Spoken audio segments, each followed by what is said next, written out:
The internet has become essential to obtaining knowledge and expanding our horizons on many new things. However, saying this just at face value today brings up an interesting problem that we are starting to encounter, not just on the internet, but potentially society as a whole. The current burgeoning ideological divide of today is due to many environmental and social reasons, but one of them might be due to how some websites may fortuitously create and promote ideological echo chambers.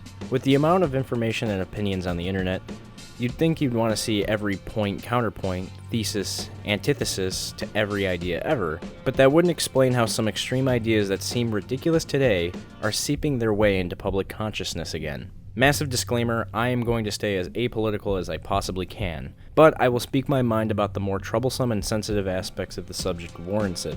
I also would like to say that I'm not discouraging radical or non-normal viewpoints. However, I do discourage hateful ideas. Before I really get into the meat of this, what exactly is an echo chamber? It's almost exactly what it sounds like. It's an insular communication place in which ideas that don't align with the popular or intended ideology are not allowed, nor should be criticized. And I'm here to investigate how certain websites incidentally create and maintain them. With that, let us talk about the website you are all watching this on, YouTube.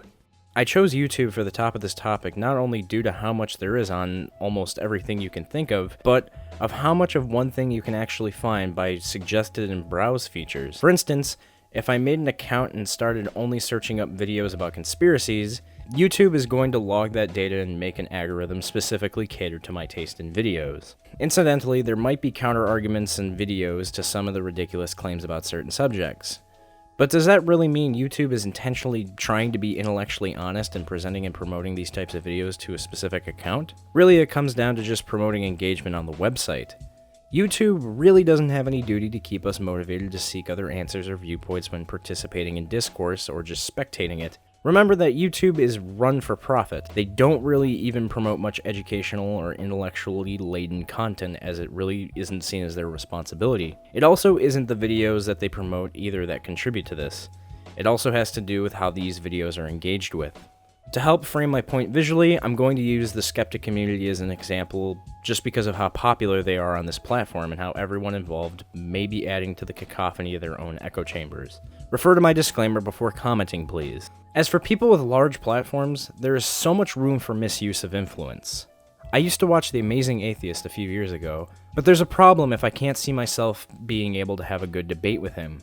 You're more likely to get fisted by a 2-ton gorilla named Barbara in the parking lot of an Outback steakhouse than you are to die in a plane crash. TJ mocks and berates any opposition because he knows he has a massive herd behind him waiting to defend him, even when he knows he's wrong. It's really easy to attract this type of content. His content is barely even infotainment. You have to take a step back here and realize that most of these skeptics don't have a very diverse academic background, exception being Thunderfoot and some others. When it comes to having a large platform, this is the phrase that embodies this philosophy. Power perceived is power achieved. You don't need to be an intellectual giant to have the masses crowding around you. In fact, people really just want to relate more to someone than anything. Anyone can make these types of videos, and the intimate and homegrown feel is what sells it, not the intellectual substance. Presentation on YouTube is more than half the battle, and this community has this skill pretty much mastered. However, this does not excuse people from trying to seek out other knowledge on the topic. Watching YouTube videos is very different because information gets fed to us, rather than us interpreting it. You really need to read or listen to other perspectives to be more intellectually honest. In video media, it's easy to manipulate information by adding or subtracting certain things. Hell, I'm doing that right now by not including the term SJW because I know the comments will turn into a Cannibal Corpse mosh pit. How many top comments have you seen on YouTube where it has almost nothing substantial to the content itself? Especially when it's a clear straw man or smoking gun statements that get hundreds of thousands of likes. Unfortunately, I can see simple quips as accidentally leading someone to change or reaffirm their opinion because of the numbers of likes it can get. This arbitrary quantity of a visual representation of a thumbs up may actually have substantial effect on someone's perception of something. This system isn't inherently bad, it's just YouTube incentivizing engagement with its videos and its platform. This is just a side effect that may actually only affect extremely ignorant people, but I'm probably underestimating the number of that population.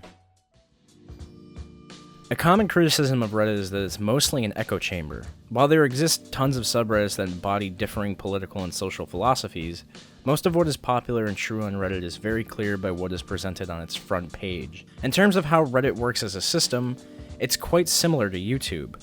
However, because discussion by commenting and upvoting/downvoting is way more prioritized than view counts, there is a higher standard of practice. There is also more emphasis on siphoning out bad content, at least what is perceived as bad content by the masses on Reddit. Reddit really falls into a certain trap with its system and encourages social pressure to guide its discourse. In order to present criticism that won't get you downvoted to oblivion, you need to be extremely diplomatic in the way that you say it. I understand this, but there has always been extreme opposition to criticism towards certain ideas. Most subreddits, especially the top front page subreddits, default top content and comments on their threads. Top comments establish a hierarchy for who is right and wrong by upvotes. On YouTube, you can't tell if someone's comments are downvoted. On most subreddits I go to, you see negative downvotes on many comments. Some subreddits actually attempt to hide scores on comments as to not encourage this. These are primarily used in serious discussion threads, mostly about politics. However, I still can't forgive how the website still sets up a pseudo-meritocracy with this system. Karma is an integral system on Reddit, and it works effectively for people wanting to get information fast and guaranteed quality. Time and time again, I've encountered things getting downvoted for bad reasons, be it criticism or just a link to something. I should be transparent and say that I personally really don't like Reddit. I used to love going on the website from 2010 to 2014, but I started noticing how obnoxiously pompous and impudent the community could be. Don't get me wrong, there are insular communities that deviate from the norm that I go to sometimes. But I always feel that there's an air of dishonesty and ingenuineness when I go on Reddit. Okay, Twitter is more of a complicated one to talk about. I'm just going to say this right out of the gate. Twitter is biased and does silence others, even if they aren't exactly hateful and deserve to be silenced. I feel that there is a huge problem, not because, freedom of speech, but because it really limits how discourse takes place on the platform. There's a clear bias on the platform that is very evident. Even without that, discourse on Twitter can be really limiting. Even though the character limit just recently increased, talking on this platform can usually lead to miscommunication and things being abridged inaccurately. The amount of misinformation that can spread on this platform has come to the point where Twitter needs to make an algorithm that spouts out bots that perpetuate propaganda. On top of this, you can block and mute others and optimize tweets to fit exclusively with your opinion and worldview. There has actually been a study done by UK think tank Demos detailing that social media is in fact enhancing the echo chamber effect. They found that many users on Twitter who align with a certain political ideology tend to only engage with like-minded individuals and retweet and like news sources that are known for their political bias, such as The Guardian with liberal views. If you go on Twitter enough, you know this is to be true. I often see threads where some ideas are excluded and often leads to misuses of ad hominem and strawmanning. There's a cesspool of people who don't ever substantiate their point or just outright insult others. This goes for everyone, no matter where they are in the political compass. I'd also like to note that Tumblr is very similar to Twitter in this topic, so I won't be talking much about it fully. If you would like to expand on it though, please leave a comment. Facebook is an even harder nut to crack when talking about this subject. Facebook might be one of the worst cases when it comes to echo chambers because it has the same mentality as YouTube with how it wants to keep you engaged as a user. Facebook is more about looking at the personal lives of people you actually know, but you can optimize what you view by muting them. Facebook is way more insular than the rest of the platforms when it comes to this. Twitter is known to promote tons of different things and you are bound to see it either way. If you exclusively use Facebook, it's really easy to find yourself solidifying your opinions with no conscious thought or participating in stimulating discourse, besides weird arguments with your creepy uncle. The fact that we can mute and unlike or unfriend someone because they had conflicting idea isn't really conducive to staying intellectually honest. 4chan and other image boards are actually the most interesting examples to point out here, because their problem more lies in their community rather than the system of its website. Every board on these websites are their own type of echo chamber, one way or another, but you are more likely to find differing opinions because there is no system on the website that silences or pushes these opinions away. Everything you see on the thread is how it's chronologically shown, and the catalog mode is usually defaulted to bump order. Different boards have other variants in their systems as well. 4chan is a lot better about discussion because of this. You see everything as it happens, it's more of a stream rather than a controlled waterway. People who use these image boards know this already, and can tell you that this is why they prefer this platform over others. Me included, to some degree. But, like I said earlier, the community is what drives certain echo chambers. 4chan has always been extremely insular and is always critical to new people coming in. 4chan is not a welcoming place at all. If you post, you need to adopt to the same mentality as the rest, or you'll be criticized to no end. This is also where the bait image macros come from, people intentionally trying to provoke anons by saying something out of the norm. With everyone posting anonymously, it is really hard to gauge what the tried and true ideological status of 4chan is, unless you only go on poll. Then you know exactly what it is. The history of 4chan goes more by the events of the actual people. It's harder to trace.